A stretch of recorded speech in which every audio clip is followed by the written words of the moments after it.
Considerando que você já tenha definido qual o seu tema de pesquisa, e o seu interesse, a área de interesse que fará parte da sua investigação, a etapa seguinte é a definição do problema de pesquisa. E normalmente é uma etapa que não é fácil de ser realizada, porque é a pergunta que se faz, é a questão norteadora. Os manuais de metodologia científica, muitos orientam que o problema de pesquisa deve ser formulado como uma pergunta, porque a resposta a essa pergunta será o objeto que você encontrou na sua pesquisa, o resultado da sua pesquisa. Então, à medida que se faz como uma pergunta, você tem a obrigação, tem a meta de responder a essa pergunta em sua pesquisa. Não é uma etapa simples de ser realizada, deve-se ponderar também alguns elementos, mas aqui a gente demonstra um fluxo para a construção, é uma orientação, é uma perspectiva, uma possibilidade que pode ser administrada, que pode ser tomada como exemplo para a construção do problema de pesquisa. Então, o primeiro elemento a ser considerado desse fluxo é que a pesquisa, como nós já vimos nos vídeos anteriores, ela sempre nasce de um incômodo, algo que nós queremos apresentar uma solução, que nós queremos investigar. Lembra do comichão que nós tratamos há pouco no vídeo anterior? Então, é essa ânsia, esse desejo de se resolver, de se investigar um problema. Depois desse incômodo, devem ser retirados alguns componentes que estão ali e que fazem parte desse incômodo. E é a análise desses componentes que me auxiliará na construção tanto da pesquisa, como também do problema da pesquisa. E depois, o terceiro elemento desse fluxo para a construção é uma pergunta que vai compor o problema de pesquisa. Pergunta ou uma questão norteadora. A ideia é essa mesmo, de ser o norte, de apontar, de ser o farol da nossa pesquisa. Então vamos tomar um exemplo de cada um desses estágios aqui que compõem a construção do problema de pesquisa. Vamos lá então. Primeiro, um incômodo. Vamos a uma história. Eu tenho percebido que tem crescido o número de pesquisas sobre educação superior de autores latino-americanos que são publicados em outros idiomas, além dos locais, como o espanhol e o português. Igualmente, esse fenômeno é compartilhado por outros campos de investigação e áreas do conhecimento. Se, por um lado, ao publicar em outros idiomas, como o inglês, busca se adequar a padrões de comunicação científica e, por consequência, uma maior visibilidade, por outro, dificulta o acesso ao conhecimento ao público local, cujo domínio de outros idiomas, principalmente o inglês, não é pleno.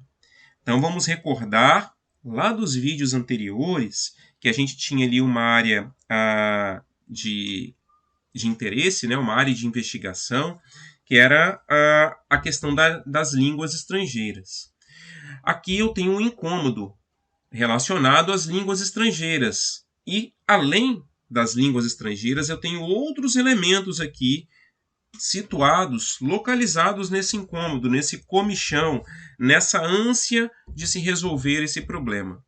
Então, além da questão da linguagem, dos idiomas estrangeiros, a linguagem das línguas estrangeiras, que estão situados aqui nesse incômodo, eu tenho uma outra área grande de investigação, que é a comunicação científica, que são os métodos, as formas que os cientistas adotam para comunicar, para dar visibilidade, disseminar as suas pesquisas.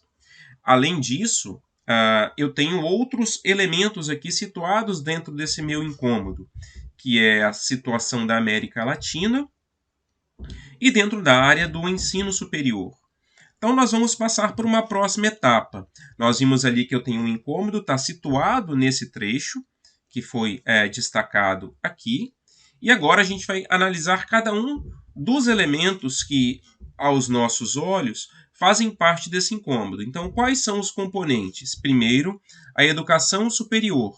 Muito bem, então são pesquisas, nós vimos aqui, que são pesquisas que tratam sobre a educação superior.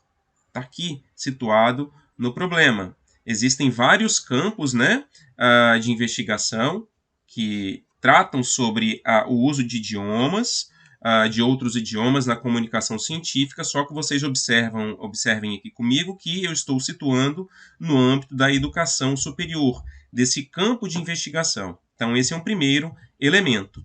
Depois, eu tenho situado aqui também o local, que é na América Latina. São autores latino-americanos. Eu mencionei isso aqui no texto, nesse meu incômodo, que são os autores latino-americanos, conforme a gente visualiza aqui, ó, educação superior de autores latino-americanos. Então, segundo componente. Depois, línguas estrangeiras. Lembra da temática lá da minha área de interesse, quando a gente estava definindo o tema?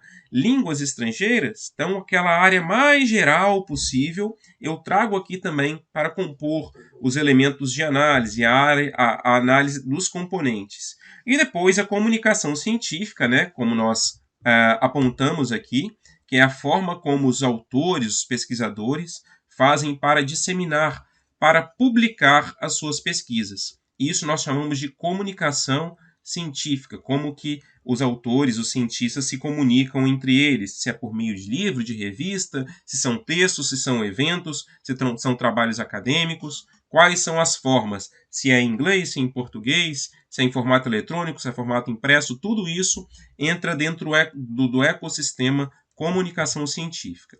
Então, a partir desses tópicos que nós temos aqui, o incômodo, que é textual, eu externalizei aqui por meio de um texto, mas é isso que está dentro de você, aquilo que está incomodando, aquilo que está como a ânsia de se buscar resolução. Depois, análise dos componentes que foram retirados dessa parte textual, cada um deles. Então, o que eu faço agora, eu volto àquela perspectiva da técnica do cone invertido, e você vai se lembrar que aqui a gente já determinou qual é a área de interesse, que é a área das línguas estrangeiras, a mais geral. Então, aquela perspectiva do geral para o específico.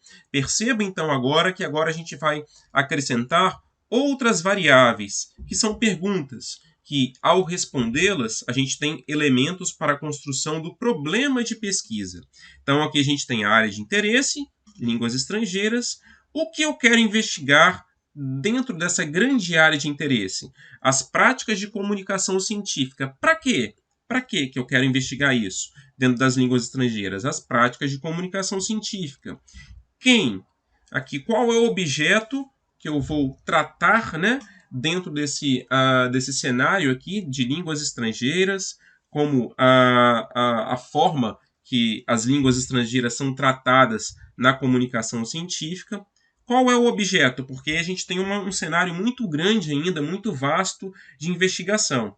Eu quero pesquisar, tratar, né, os estudos que contemplam, que investigam a educação superior, o campo da educação superior. Então, ali a gente tem, recuperando a área de interesse, uma segunda variável, para quê?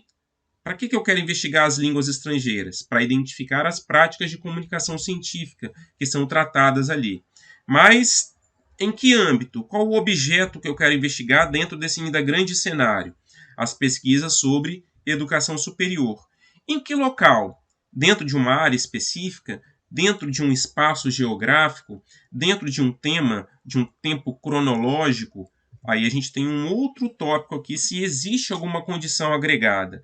A minha condição agregada, nessa perspectiva que é adotada, foi o onde, em que local, o espaço geográfico, na América Latina. Então, a partir desses 4 tópicos, que a gente partiu do mais geral e fomos acrescentando elementos e respondendo esses elementos, a gente então consegue formular a pergunta de pesquisa. Percebam que cada um desses elementos estão contidos aqui na pergunta de pesquisa, que assim se compõe. Práticas de comunicação científica influenciam na linguagem adotada nas publicações sobre ensino superior de autores na América Latina? Então, é esse o meu norte, é esse o farol que vai me guiar durante a construção da minha pesquisa. E a resposta, se as práticas de comunicação influenciam ou não, vai ser o objeto, né, que você vai pactuar como apresentação de resultados ao final da sua pesquisa. Então, percebam que a gente tem o elemento aqui comunicação científica, a gente tem aqui o elemento linguagem, né, que são os idiomas estrangeiros, né, outros idiomas. Nós temos aqui o tópico ensino superior, o campo ensino superior, e temos o onde, o local, né, a América Latina. Então, percebam agora no próximo slide que nós teremos uma síntese da pesquisa. Percebam que a gente começou nos vídeos anteriores tratando do tema, daquilo que foi mais geral. E aí a perspectiva do cone invertido muito nos auxilia. Então, a gente parte do geral, acrescenta alguns elementos ali a partir daquelas variáveis que estão contidas no cone invertido, formulamos o problema e aí sugerimos um título provisório a partir dos elementos contidos no tema da pesquisa e no problema.